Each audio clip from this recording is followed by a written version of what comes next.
to the Introduction to Excel tutorial series. In this lesson, we're going to talk about a very practical function that exists in Excel, and that function is one that figures out a loan payment. So let me get right to a practical example. This thing over here, the tab labeled car loan, and so I can see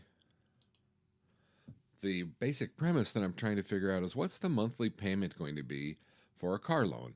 So I'll read through some of the text that we have here and we can figure out then what the numbers look like.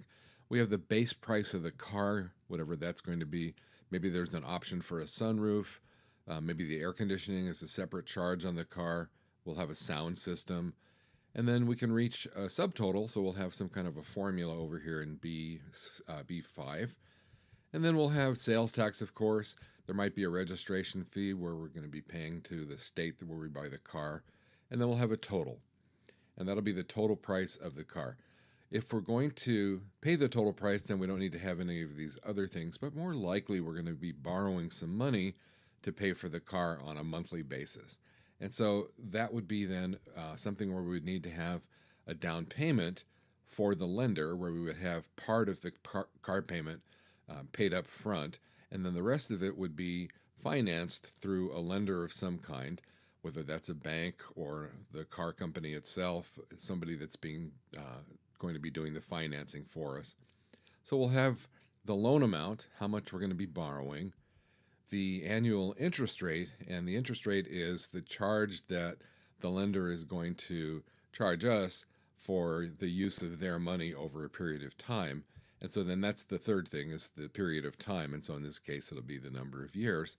And then at the bottom, we'll figure out what's the monthly payment going to look like for the car. So those are all of the items we're going to be having in the spreadsheet.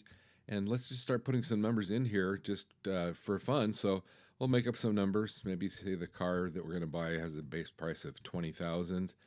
And perhaps we'll get a sunroof in the car, and maybe that's going to cost us an extra $750. The air conditioning might cost us maybe $500. And then we can get a nice sound system, let's say for about $350. So we have the luxury of spending all of this money because it's not our money, but we'll spend it anyway. So now we want to get to the subtotal. Well, the subtotal is going to be a sum function, and the sum function is what we've been using all along. This time I'm going to make it a little bit easier. I'm going to actually use, in the formula section, I'll use one of the options, the auto sum option. And the little sideways M is the Greek letter summa, which stands for sum. And so I just clicked on that, and then it looks at the area above where I was. So I was in B5, and so it looks at all of the cells that are right above it and just assumes that those are the ones that I want to add together. Excel is actually very smart about this. It'll highlight the cells that it thinks are the most obvious ones for adding together in an AutoSum function. So this one works really well. So all I have to do is then look at the formula and make sure it's right. It's the sum of B1 through B4, which is correct. So that gives me the subtotal. So that's the formula that goes in there. And of course, we can change any of the numbers above that. So if we decide that we don't want air conditioning, then we could just put in a 0 for that, and then it would adjust that. But maybe we want an air conditioning system. So I had 500 in there, and that would give us the total. Now, sales tax, that's going to be a formula based on the subtotal of the car. So sales tax, we have to write out a formula. So it's an equal sign to start. And the subtotal then is B5. And the sales tax is going to be a rate or a percentage.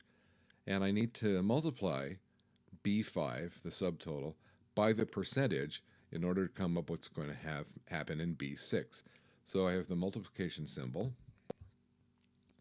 And then I have to find out what's the sales tax percent going to be. So I look it up and I say, well, in this particular city and county, it's going to be 8.75%. Now this is a new symbol in math operations or arithmetic operations. We can actually put a percent sign in a formula, and what it does is it takes the 8.75% and it actually turns it into a decimal, so it moves the decimal point over by 2 places. So the actual number would be decimal point 0.0875 in this case. But I don't need to write it that way. I can write it as the percent sign in the actual formula. So now I just press enter, and I see that my sales tax is $1,890. I can do the same type of thing with another value that would go into a typical spreadsheet, and that would be the registration fee for the car. And that's usually the fee that you pay to the state where you're registering the car. So I'm just going to make up a number. I'm going to say that the registration fee for this car is going to be 2.5% of the value of the car. So 2.5% times, and I could do the formula the other way around, times B5. So I'll write it that way. And then that shows me what the total is going to be for the registration fee. And then I need to figure out what's the total price of the car. So again, it's another formula.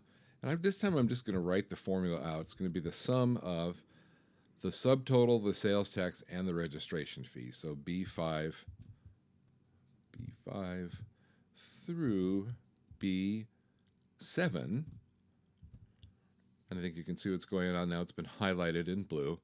So I've got the subtotal, the sales tax, and the registration fee. And all of a sudden I have a $24,000 car, the value of the car plus all the options that I want to get, and the sales tax and the registration fee. So that brings me to that. Now, let's say that I do want to borrow money to buy this car. Well, I need to have a down payment.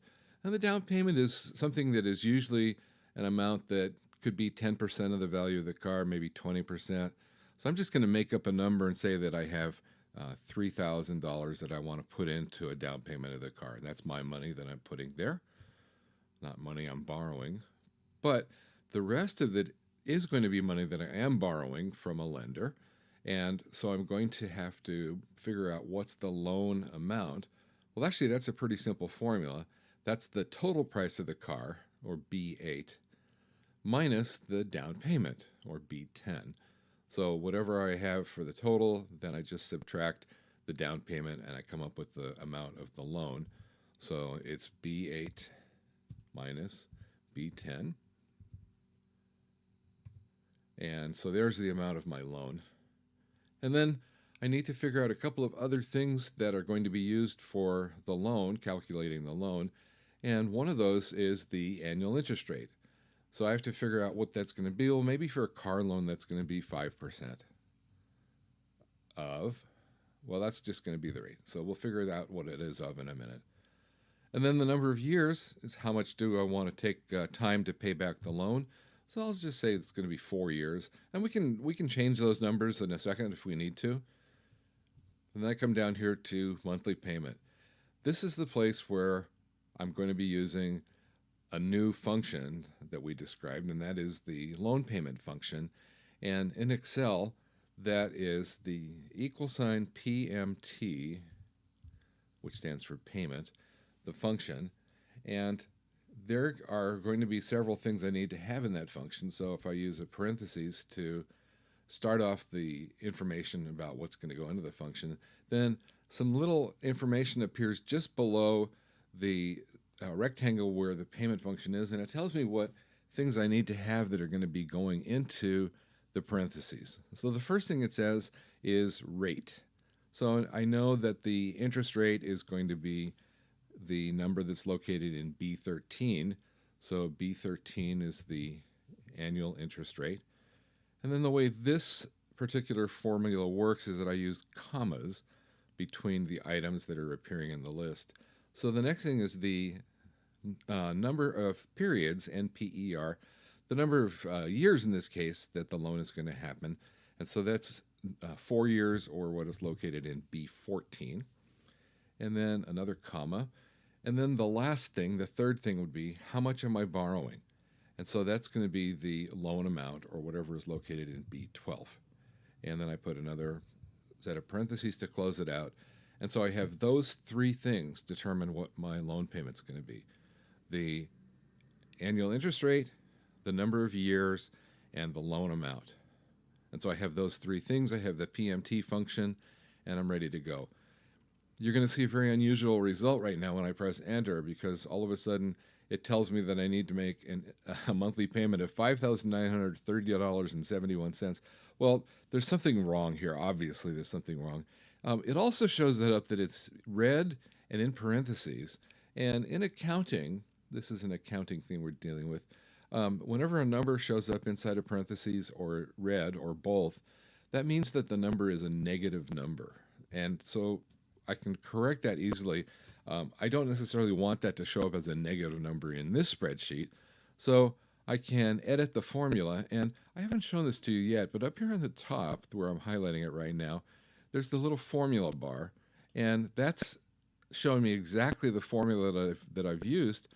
I can come there and edit that. So what I want to do is right after the equal sign, I want to put in a minus sign.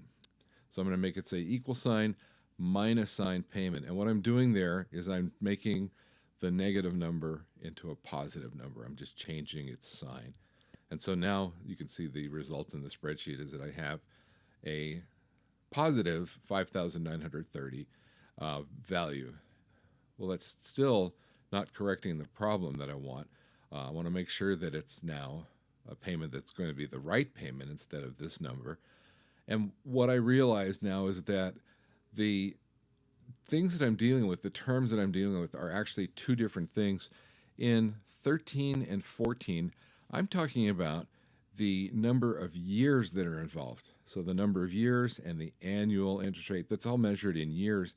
But down here, I'm talking about the number of months that I want to have. So I need to make some changes to make sure that years and months are going to be changed so that they will agree with each other. Well, I'm going to do it this way. In the formulas area, I'm going to show formulas, and then we can look at it in just a larger sense, and we can fix what's going on. So the first thing I want to fix is this: something is wrong with what's going on in the formula in B13. So what I want to do is, let's find the right thing.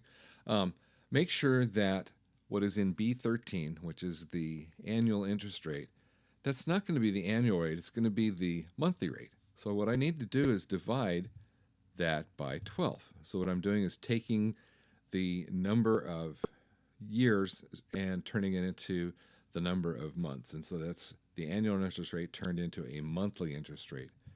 And then the same thing I need to do here, I need to take the number of years and turn it into the number of months. And what I do there is I multiply by 12.